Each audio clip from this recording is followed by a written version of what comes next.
third ever episode of Running on Tangents, recorded in 2012, that featured an interview with Hank Hooligan. We've broken it into two parts to make it easier for you to listen to. This is part one. All right, we're here on our third installment, and before we get started, I think I'll give everybody a quick rundown. With me again, of course, Jason Miller of Genocide fame, Jason Price of Johnny XS and Hayley fame, and Jordan Ship of Johnny Rude, Psycho Mantis et al. Fame. And this week we're going to focus largely on the topic of what is normally a July event, the King of Wrestling, which is entering its fourth year. We've got a number of topics about the King of Wrestling that we're going to get to. And hopefully we're going to be joined by a special guest that Jordan has arranged for us in the form of Hank Hooligan. So before we get to Hank and some of our other topics, let's get to the King of Wrestling. And recently, Miller, you proposed some pretty big changes to what the King of Wrestling not only would be, but how it would operate. So why don't you walk us through that? Well, first of all, did you want to talk about the date change, moving to September? I think we're pretty settled on that. Yeah, pretty good idea. Yeah, let's hit on first of all, what triggered that whole debate and how we ended up there, and then let's talk about the rest of the changes you had earlier proposed. Okay, well, you guys wanted a list of confirmed names interested in the King of Wrestling. I sent it out, and you were unimpressed. I was pretty unimpressed sending it out. Yeah, it was an epic troll from me to Jeff. By the way, Jeff, I was going to join the event the whole time we were. Well, that makes it a decent troll. I got to tell you, if it was just trolling, you did it well. He was pissed. I just thought the arguments were pretty stupid, and it was frustrating me that Jordan was actually being that weak in his arguments. So good. Okay, back to moving the King of Wrestling to December. I did get a chance to talk about the two of the commissions, rest of the power base. Everybody seemed to be in favor of it. Everybody thought it was probably not a great month for it. Jason, you're killing us with your feedback. That was not me. For one. Pretty sure it was. Not typing. Your blue box was lighting up. Yeah. Okay. The blue waffle was letting. That's right. All right, let's get back to it. Sounds like a bug zapper. Actually, what it sounds like is that your microphone is picking up your speakers. But when no one Running on speaks, Tangents, ladies and gentlemen, most professional podcast ever. That's right. All technical geniuses.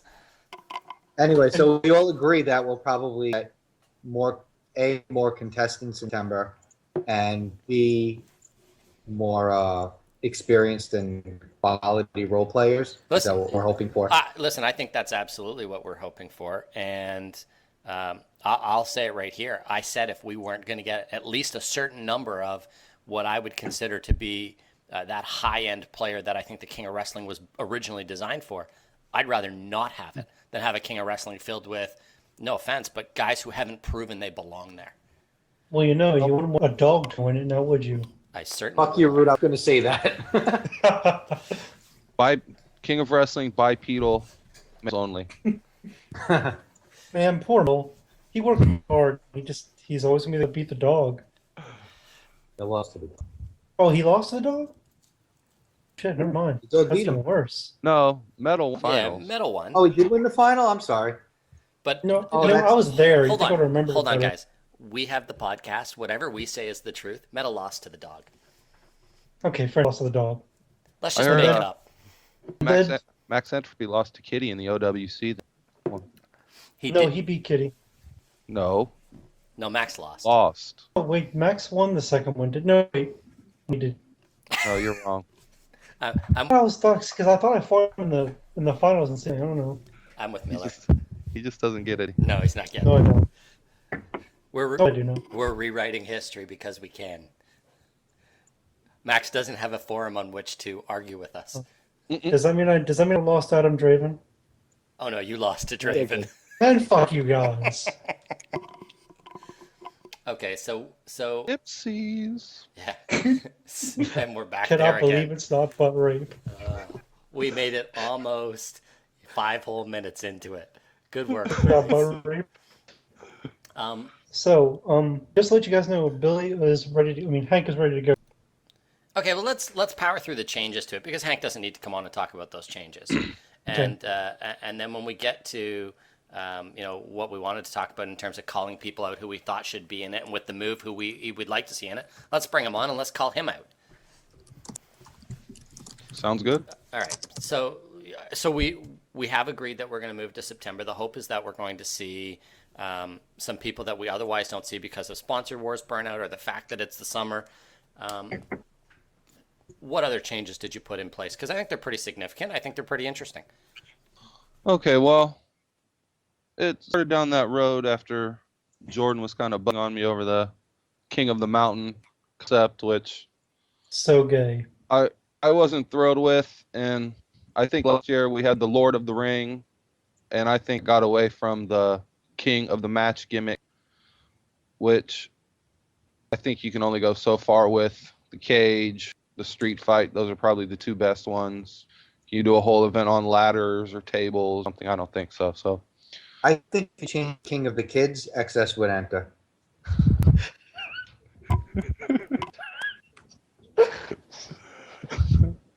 What's your thought? Really, who invited him on this podcast? Okay. So I decided to change it up, change it to the King of the World. And this concept is every title, every champion is automatically entered, every title is on the line. Whoever wins at the end will be recognized as the champion of every single title in FedEx. So let me I think that's a great idea. And I like it. Jay, and then there was something that goes on after that. Right, that got me to thinking, what if it was possible to become the king of wrestling outside of July? What if instead of just king of wrestling, you win all the titles? What if you win all the titles, you become the king of wrestling? I think it gives a little extra incentive for guys that are at the top of the game, but they have a title. Maybe they go get active in the other feds, maybe take it up to another level. I also think it helps out when the fed is a little slow. Instead of people at the boards and going, oh, it's dead, why screw it? Say, hey, maybe I'm right for a King of Wrestling run. Seems like a great idea to me. I mean, yeah, somebody's going to want one of the titles, so we're going to have activity from that, I think. Yeah. Especially if you get a guy that can market themselves as the King of Wrestling really well. And I think you're going to get that guy. I don't think anybody but somebody who can sell the hell out of it is going to be able to pull it off to begin with. Yeah, you got to be super active, just all over the place. No slacking, lazy. No, Gino or successor rude. I think the only question I would have is, do you foresee crowning a champion and having them just forfeit the 3 or 4 titles immediately after the event because they just can't show up and defend them everywhere? That could be an option. If you don't feel like you're up to that workload. But that's kind of a pride thing at that point. I think it'll be a contest to see, they had a 5-week King of Wrestling run, To see who can actually hold on to it for how long. Yeah, exactly. So just so we're clear, we're now endorsing the idea of being super active and winning titles in multiple feds to achieve a super title? I think so, yeah. Unless the commissioners say no, unless they don't want somebody. Or unless you win the number 1 contendership and they decide not to give you a title shot anyways? Yeah, okay. Like that. All right, I think that's a great idea. Hey, it's part of the game, politics. It's going to be really hard to do.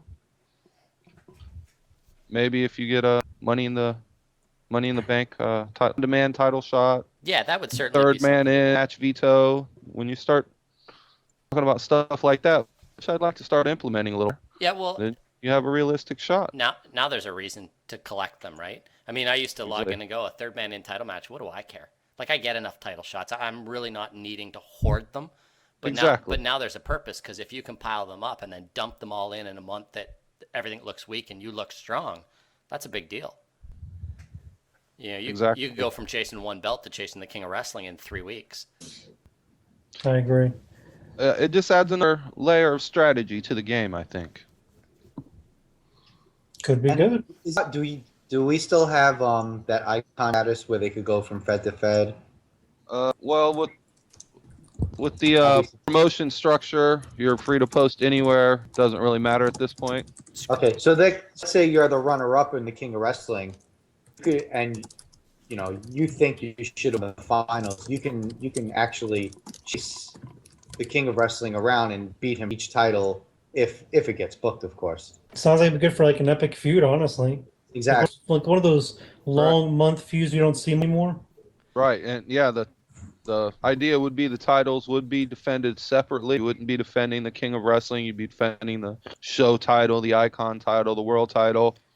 Right. Depending on how active, how many good storylines, how much feuding, you wouldn't have quite the busy workload. If you start to slack, that's when you're talking about double, triple bookings. Right.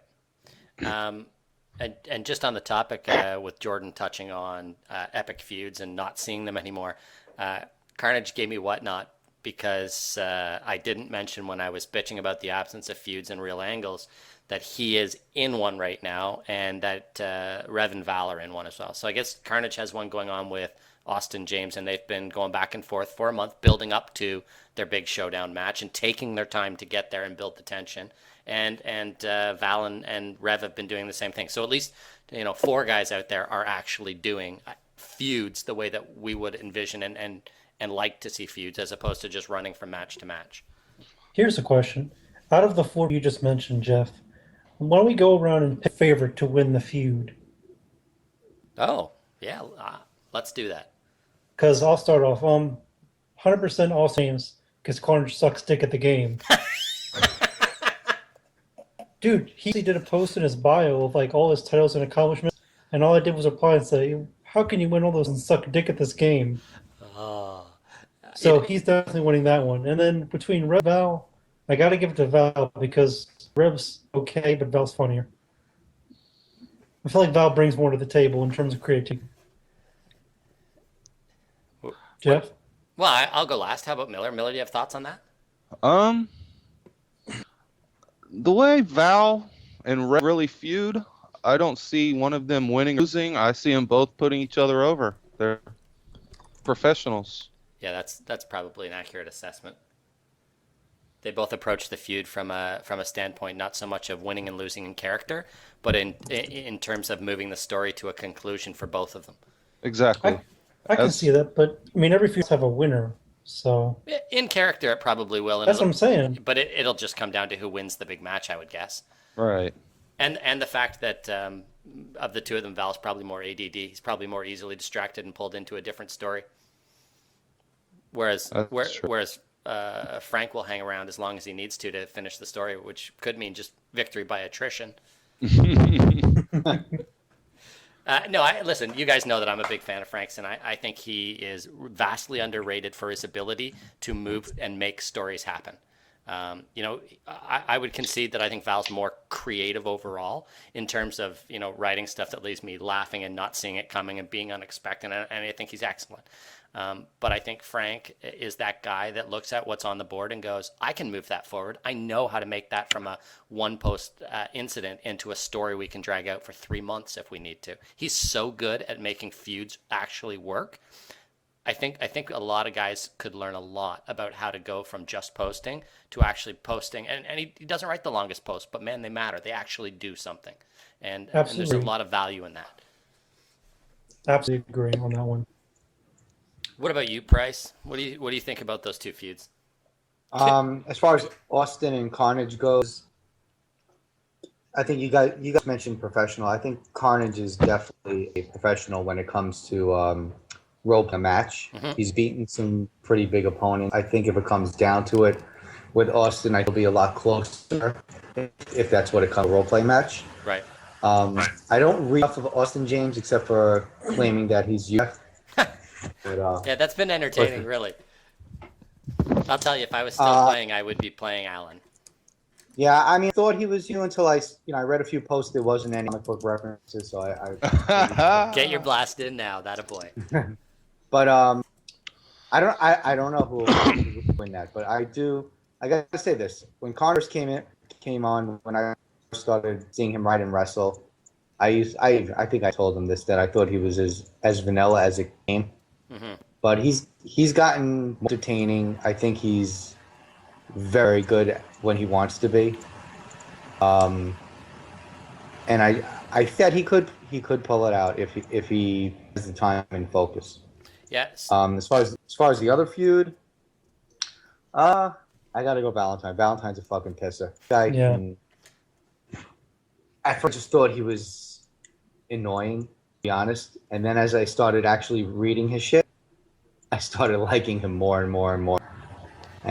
But I'll tell you this, you're right, Rev, because I had a couple of short feuds with him with Success, and they were. It was one of the times where I didn't even care if I would lose on the sim. I knew that he was going to do the right thing and either extend the feud if it needed to, or if he thought that he should actually go down, he would kind of put me over. So Yeah. All right. So I'd like to say something about Carnage. Sure. There were no dogs when he won the OWC. Don't count him out. Slam champion. I have a lot of respect for Carnage. Yeah. I don't. He sucks dick. Rude, you got to read his Talent Nazi commercials, Okay. and you'll appreciate him more. So He didn't beat Oh. Battlestone. I fought in the King of Wrestling, that's right. so Um, I think he's there. But anyway, Jeff, what do you think? well, first of all, I think before, so I'm trying to think, was it March or April?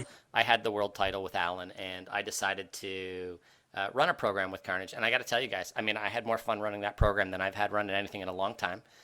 He did a brilliant job of building it and building it and building it until our match, and that he won that match was just classic. It just really worked for the story. I was with Rude for a long time. When Carnage won his one world championship, I can say this with a straight face.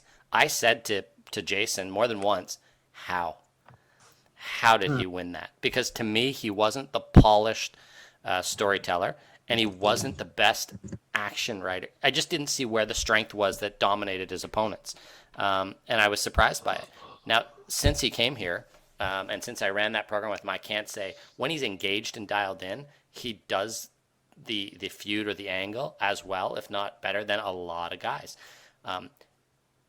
I think from reading Austin James a little bit during Sponsor Wars, what's that? I'm sorry, Writing. nothing. Don't you mean writing? No, I don't mean it. I think both of them have the talent to win it. I do think that Carnage is probably more of a professional than Austin is at this point. I haven't seen Austin go through the paces of how he handles putting guys over when he needs to, and I have seen Carnage do that. But talent-wise, they're both capable. If you ask me to give it a nudge in a straight-out rewrite match, that's tough. Maybe Carnage on experience. Austin certainly has the chops to beat him. I just don't. I think sometimes he gets stuck in that writing from his brother's perspective thing that he's got going on. I think it gets in the way from time to time. And I think it's kind of unique. Kind of like what he's doing with that. It's a challenge. I'll give you this. It's not an easy way to write because he can't break away and talk about things that are going on when the brother's not there. So I mean, didn't Gilch do it for a while? Gil does it a little differently, I think, and I could be wrong. I'd have to go back and read Gil, but he does it from the idea that it's a journal that's being written by somebody else, and the somebody else will tell the story themselves, but from a third person. So they don't actually have to be there and in the moment for Gil to tell the story, which, unless I've missed it, I haven't seen Austin telling, like if Jesse's not there, Austin's story is not being told. It's not really Austin's story. Right. That's a great point. It's actually Jesse's story, and Austin's just the device that makes Jesse's story happen. So it is different from that standpoint, I think. Could go either way. So, since we're talking feud, should I bring our guest on? Well, it's a natural feud. Let's bring him in and let's have him join the conversation. I think it's only fitting that once he's on, I think it's only fitting that Miller introduced him. Yeah. not, then here we go. Ladies and Thanks, gentlemen, Hank Hooligan. Or It's calling him, I think. okay. So he's not all the way on yet. We'll give him time. Give him 10 count. Wait, where's Naka? Naka. One. Let's Two. Having a little problem. You guys talk about Three. something cool. A 3, a 4, a 5, a 6, a 7. It's time. Hold on, Naka. Come on, Hank. Get your ass out here. I know you're back there. Seriously, while we've got this going on, where did you come up with this gimmick? Because let me tell you, you sold the crap out of that. Here he is. Hey! Dude, you almost counted out. Yeah, yet again.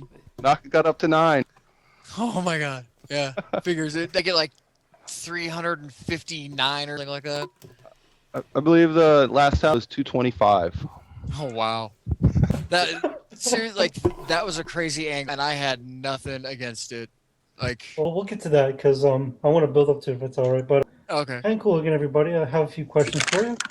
Oi, everybody. Well, okay, go ahead. Fire away. For people that don't know who you are, how would you introduce yourself? Talk a little bit of yourself.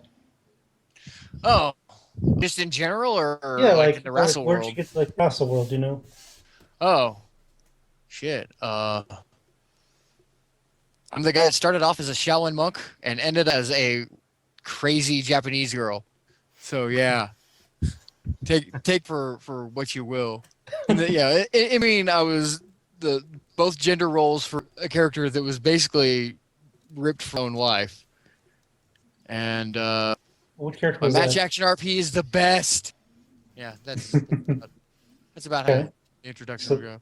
All right. Okay. So Hank Hooligan's really well known within the NGPW for people that were in wrestle. Why do you think that he made that initial connection with that Fed in particular? And why was he almost like I remember that was a monitor you had. You were like the face of NGPW. How did that happen? Well, it was in Japan, and I knew that, like, because I just come off the heels of wrapping up Rude Girl's line, like, her story is done. But I wanted to continue on with the character based on my real life. You know, Hank Hooligan's a real dude. Like, there's a kid somewhere going, yeah, Hank Hooligan was my favorite wrestler at CWA. Like, that happened. And so, like, going through the regional slag with Hank, I knew eventually, like, I was going to get called to the nationals. So I checked him out, and seemed fun, but like NGPW, that was set in Japan, and this was like the same time I was really keened into the Japanese pro wrestling, like pro res, like that, and so I just kind of connected that with my own love for all things Japanese when it was in its infancy. So, like, the more I got into Japanese stuff, the more it influenced like Hank Hooligan as being like the face of NGW, because I would bring in all this like cultural shit from Japan that was current. Anime porn? And it added a different flavor to the entire way that the Fed operated. Wait. Jason had a question for you. No, it was a question. I was just saying all great things Japanese. I figured you were talking about anime porn, but Oh no. Actually, Yeah. believe it or not, like, anime is the one area of Japanese stuff that I'm like not that keen on. Like, about like Why the didn't you like tokusatsu and the make a Bible dorama. black gimmick? What? Man, why didn't you make a Bible black gimmick? No. Dude. Yeah. Would Be would gross. not Anyway. would not do it. Like, it would be cool. Like, one, I would have to force myself to watch the entire run of Bible Black, and that doesn't sound like something that I want to put on my to-do list. Dude, I own it. It's pretty cool. And I hear good things about it, but it's just, I don't know. I have this weird aversion to these anime things. Like, I do love some anime. Like, don't get me wrong. It's just, for the most part, it kind of, it's not my bag, baby. Well, since we're talking about the NGPW, I want to get to more controversial topics. Mm-hmm. Chevalier is on as commissioner. And in a lot of the matches I had, he would always break for me, so I certainly can't have any real big complaints. But I've seen how, he kind of whet his own predilection towards, like, face-centric activities. Like, he was big on the faces and the heroes, and he lived that gimmick to his core. That guy, the guy in real life was an old Boy Scout, and so A big old Boy Scout. and he would let that color his messaging of like RP, with King of being such a focal point of that Fed and like a part of its identity, and being a 3-time holder of that title myself, I can say that I've seen him shack close calls. It's dude, really, just because the guy's a face, you're gonna go over because it was because it really, like, I read stuff and it was like obvious, but so be it. Those are the conditions that you have to work under. So Billy, you feel who he were was the biased. other Billy, who were the other main eventers back then? Just to refresh my memory, do you remember? Weed Man, like me and Weed Man, like RFU. Amp was top class. Phil still, believe it or not, for a while. Like he was impetus for a lot of things. Disbelief. Phil Stone is shit. And Phil Stone it's is funny because absolute like shit. when he had his most full in the company, that was when the complaints about NGPW being shitty, like that's when those increased. Yeah, he And went then, from, I remember, from that part, and then I think after she left, I don't remember if there was a remanaged commish, but then I remember Matt returned, and Phil Stone started getting bumped we towards the had bottom. I think we had, was it Bob Martin or Aurora? Yeah, it was some. You're right. It was one of those two. It was I would dare say it was Aurora, and like it was a good time though. Like a lot of good things were happening in the company time, and then Maverick came back, and like all He the brought in a names bunch of started old flocking dudes. and burning out. He brought in Yeah. a bunch of Blood Brothers. Yeah. All right. Yep. Oh, To me, go it's Good weird times, like- hearing. Go ahead. I'm sorry. I was going to go my question, unless you have something else you wanted to say. No, I just had one comment for Go Billy. ahead.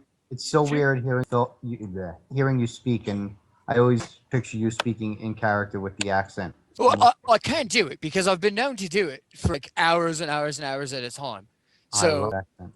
Hold on. So yeah, Let's- and really, when I started RP in the Zank, it was mainly me just trying to phoneticize what I would say when I was shooting on the stick, Keep and going. actually, it helped my pro work. It even got me a cruiserweight at CWA before, like Billy sold the company to Roland Alexander, and now I'm breaking cave again, and like just utter shit, like backstage heat drama, and I just kind of. Well, listen, Yeah. Billy. After all my questions are done, I want to talk to Hank to talk about Genocide and the feud. Dude, if Gino's here, right? Yeah. Yeah. Like I knew that this topic would end up coming, so like that's cool. So be ready. All right, now question. It might be What- best to handle it out of character. Fuck Yeah, all no, that. Just go with it. Anyway. I'm out of character. Kayfabe is Okay. broken. I'm again. All right, Bill. Okay, what about Amy Kurihara and the UCE? Was she always in UCE, or tell me a little bit about her? And that, I think she started in TWF and got the call up like within a month, and I jumped on that because it was completely counter to what I had been known for, what I was doing. The step face in peril and the underdog owning the odds, and her being awesome. And a lot of that because Ayumi Kurihara real. Like there isn't any real Ayumi Kurihara. And so like that character was mainly me like acting my boy crush on her.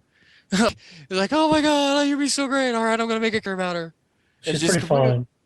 Just completely ripped everything, and it actually wasn't until I gave her multiple personalities that like I completely divorced like, her as the character from her as like the chick working.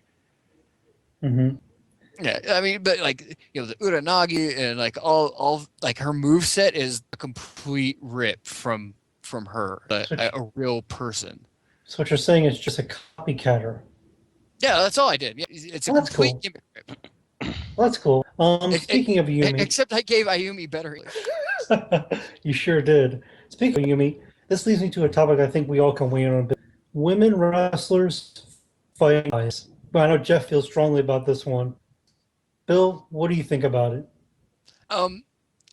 You see, it's actually more difficult to match action role play properly, like Yes. a woman fighting a man.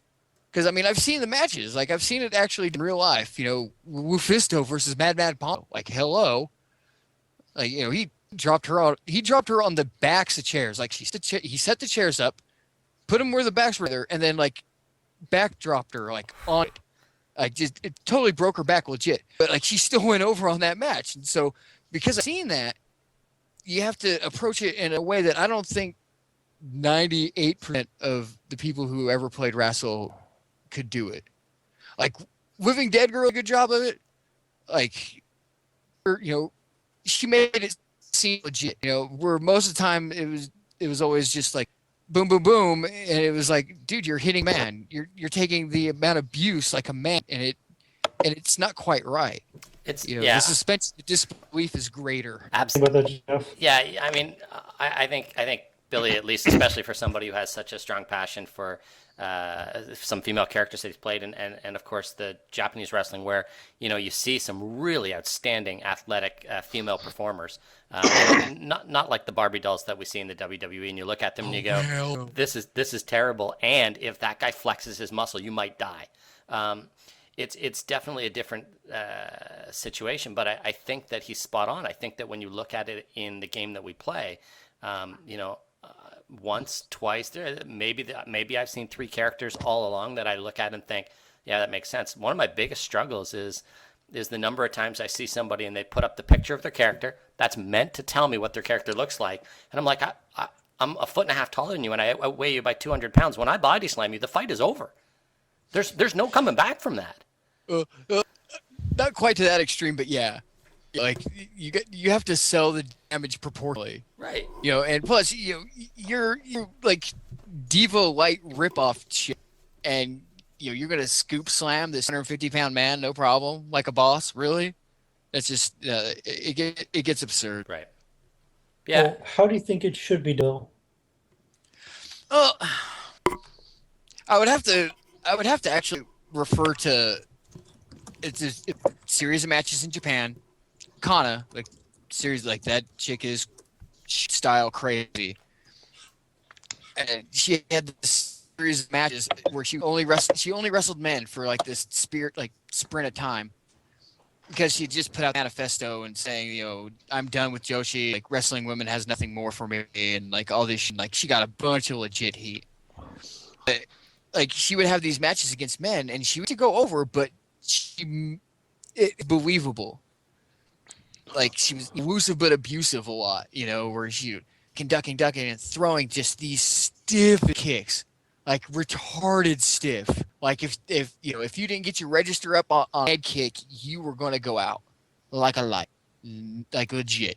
And she'd done it in match before, where she's like legit knocked out people because they didn't get their register up in time for the kick, and it completely slows the pace of the match down. Like it became a big gripe of who had to work with her at the time. But like how she wrestled men, like that was the best way I would think to role play her. You're using power, you're using like devious to overcome the fact that this guy weighs you by like 100 pounds and like a full foot taller than you, and if he gets his hands on you decently, you're going to get crushed. And then there's also the underdog in peril. Underdog gets crushed, manages that ladder kick out over and over and over again until the hope spot where oh god, I don't know where this clothesline, and they're both down, and makes the comeback, and or it gets the flash pin or something. That would be the only way where really it would make sense. All right, what do you guys think of that? I'll go. I 100% agree with Billy as somebody who's played a female character, or I guess I played Hayley for on and off for 10 years. How I used her was knowing my opponent is 99% of the time going to be big stronger, unless she's fighting Johnny Rude. And you can ask people who I feuded with. I mean, in the CWA, when the Blood Brothers were around, I was feuding with Vigilante and Alistair. What is it? Alistair Oh, Fiend or whatever. Alistair Fiend. Oh, there's Alistair the Fiend. name. And she get her ass kicked by them in matches for 90% of the match. And if it won on Sim and I was going to win the match, it was, like you said, it was a huge underdog victory where she would just pull out, a kick to the balls, followed a kick to the face, and, barely win. Yeah. And everything was based on speed, intelligence, and just endurance. That's it. There was no scoop slamming people. There was no suplex. It was all just weathering the storm, so to say. Yeah. Oh, and like that's legit, like that really, like, see indie shows. I can't count sports entertainment anymore. And especially in like in the role playing world of wrestle, like that stuff doesn't cut it. But if you look like indie wrestling where they have intergender matches, like it's usually how it goes. Like just down, beat down, beat down, beat down, beat down, hope back, bring it home. Like boom. Like that works. I mean, there's a formula science to the storytelling behind matchups, and that's one of them, and that's one that works. Speaking of what have you, storytelling for matches, I'm gonna have a question for you in a little bit. But getting back to the chicks aspect, what do you think of the dudes that play lesbians? Some do it right, and others are obviously tapping as they post. What would be considered doing it right? LDG, she did it right. Were you around for a character called the Kitty Hawk? Kitty Hawk. Yeah, actually, I have something to do with Kitty Hawk. I was the one who told the guy who played Kitty Hawk about the game, and Thank you. Oh, hey, I enjoy this material. Where's the dump I button? did. How do we get rid of Billy? He needs to be punished and dumped for this. Well, to be fair, he wasn't as bad. True. He got worse when he came to FedEx because we have rules.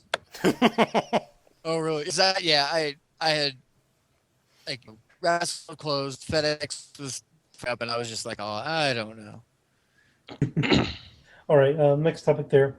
You and I have talked about this before, Billy, a long ago. Pregnancy angles. What do you think? Hold on, let me interrupt. Okay. Before we move forward, can I just point out on the topic of guys who play lesbians, having had this conversation recently, how come nobody ever plays real lesbians? How come they're never fat and ugly? Totally. football players. Right. Because you can't fap to that. Duh. Game eats a bull dyke. Dude, Eve would be so much better if he was a bulldog. I agree. All right, we can All right, move on Jeff, now. get on it. Rosie O'Donnell is the tar. That's right. All right. and next question I for could you. sell Rosie punching somebody in the face. But yeah, Billy, pregnancy angles. Basically, what this is, for people that don't know, is that you have a female character who's in some relationship with another wrestler, and she gets pregnant. And then they lead up to this thing. She's getting ready to have the baby, and either she has the baby or the baby dies. What do you think of this, Did Bill? Demonica Vile run? No, that was Murphy that did that. Oh. Monica Bauer just killed kids. She didn't actually have any. Okay, yeah. Yeah, she killed Aaron Wolf's kids. No, Aaron Wolf killed her kids. Anyway, the Murphy was the one. It really takes you out of combat. Like seriously, and isn't it pro wrestling? Like, how are you gonna be all pro wrestling bun in the oven? Like seriously? I think it's a temptation to try and kill their baby first post. Seriously, like I would heel Hank Hooligan would drop the bitch on her stomach and then proceed to poison Mr. Snatch. That was a King Hank. Isn't it? What? That was King Hank, was it? Oh yeah, totally. The heel version? Hank Hooligan. That was an awesome. That was an awesome little bit. All right, next question. Hold on. Who was your hold best? on. Yeah. Don't jump straight to that, because I know that we went through the whole pregnancy angle when Johnny XS found out he was responsible for the who was it? Who was having Johnny's baby and how? Shelly Simmons. That's right. Yeah, see, that's an NPC, and that's fine. Yeah, but not. There's a pregnancy scheme with Eve too. Oh, that's right. There was. Haley got pregnant. Haley got pregnant twice. The first time I had her have a miscarriage, carry the fetus around in a jar. And then, actually, that was the Every second female time. I've played has been completely chased. Like, it's so crazy that, yeah, you can have my baby and blah blah blah. And like I go, yeah, sure, that. Like, dude, really? I don't know what you're thinking that a pregnancy angle is a good idea. Good Like, answer. I just don't believe in it. The only thing me is they want to try and do character development or something, but I personally enjoyed it when XS decided to put on steel toe boots and try and kick Hayley. That was a highlight of that angle for me. yeah. Well, he killed her baby once a long time ago when he found out she was impregnated by Prime. So he basically, That's putting us all out of our misery. exactly, he threw her off stage and she had a miscarriage. It was great. Wouldn't crime scene sperm have gone inactive before reaching egg? I was in the process of making a similar joke, and you beat me to it, so I don't have to continue the thought. All right. So Billy, who's your best tag partner? Okay, who's my best tag partner? Yeah, like either character. Actually, it would be Chance. Hank and Chance drunk. Like multiple Really? T3 SOBs. You know, we played off each other really well without having to be all wrapped up in each other, so we could also run our own angles and have our stuff still work out together. And Chance was my best tag team partner. So you attach to the hip like a certain team that called themselves Best Friends Forever. Yeah, no, nothing like that. Listen, they are the greatest tag team in the world. Attached at the hip. I knew that was coming. That was a perfect setup. Good work. Nice. I remember Good and Drunk, and I thought that they were a pretty solid tag team as well. And I know from talking to Eric that Eric used that as the standard by which he judged the success of other tag teams, which is only funny because you guys really did do a good job of being a team that came together when it was time to be a team, but not being, not going on shopping trips in your posts. Unlike the Hot Girls. And our move engines, like, we kind of figured out a good spot within the sim engine where I had a certain move list and Chance had a certain move list, and tag team matches we would just go over and go over and go over, and it was ridiculous. Mm-hmm. And it was awesome. Always. Sounds like it would be. And then unfortunately moved on for you to the black vortex that is Mike, but that's a whole other rant. Which we've had every show so far. What, a Mike blast? Yeah. As long as I'm here, you always will. Anyway, so we've been talking a lot about the King of Wrestling, Billy, or King of the Cage as you know it. Yeah. What did you think of your experience with that?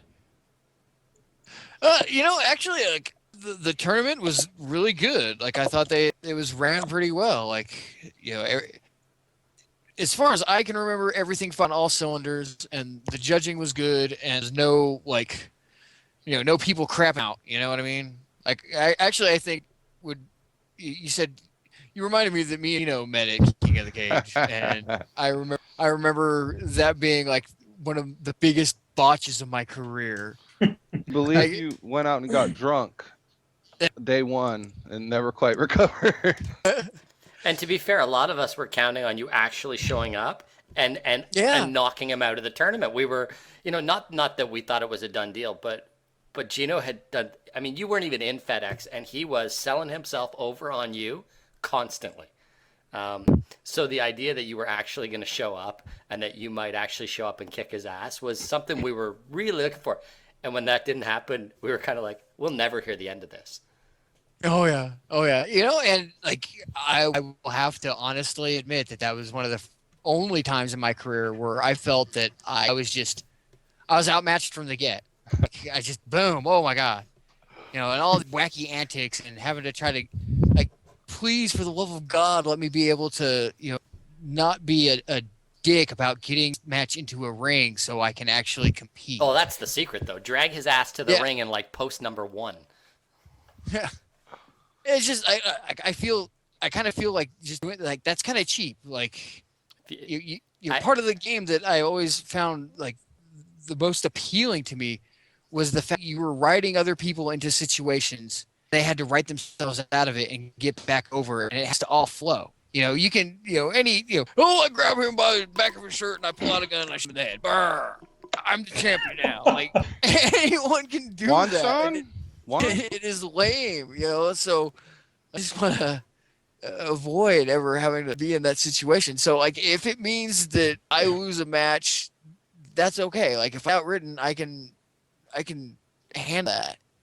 It's the calls where I did better and still didn't get over. Like, those are the ones that really chat my hide. Yeah, but not going right at him means you let him not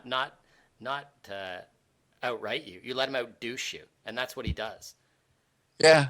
I think that's how that whole thing worked. Like, I got douched. Absolutely. Hank is many things, but he is not a douche.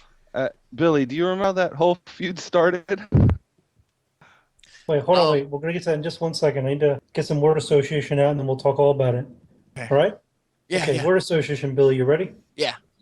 NGPW, Home. FedEx, Jeff Bertel, Who? micromanagement. Jeff Patel. Nice setup, guys. What really was that? good. Micromanagement? Yeah. Chevy? Dildos. Chevy?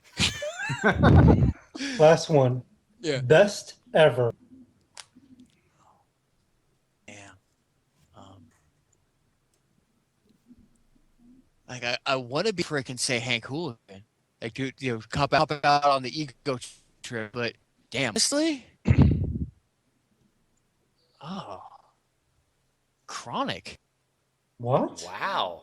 Yeah, like, just based on his promos, like, I've never, like, his promos, like, I would actually, like, physical responses off of his promos. That's outstanding.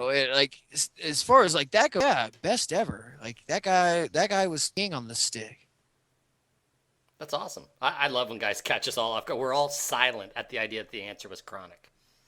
Oh, wow. There's fucking, that dude sucks. Everybody sucks. He didn't, like, role play his way out of a wet paper bag. Man, that guy could cut a promo. Holy Fair I gotta shit. say, when he does his stupid Lotus the Great Lotus pros, I actually reading them like rock, and it's actually, you actually can picture it. It's true. The Great Lotus as the Rock? That he was Oh in my a God. rip-off of the Rock, but it was very entertaining.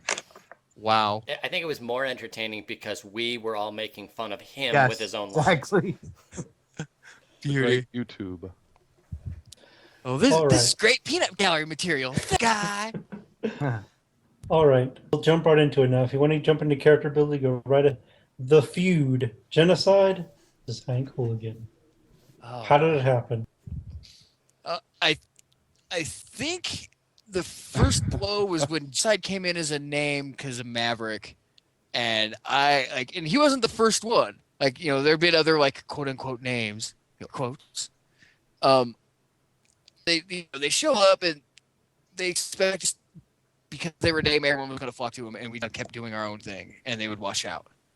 And then another one would come in, and, like, we would just work circles around them, and they would wash out. And so I figured when Genocide showed up, it was going to be the same damn thing. And so I actually called him out on it. Like, I'm all, you are going to, you are just a name, a big contract. You're going to collect your paycheck, and you're going to powder. Like, that's how this thing always goes, and that's how you're going to go. And then after that, it was like I became some kind of pet prod for Genocide. What is Hank about that? And I guess it made me evaluate my position in life. And if I was to be completely honest, he retired me. And with that, we will wrap up part 1 of an interview with Hank Hooligan. We will bring you part 2 in our next release of a Federation X podcast, Running on Tangents.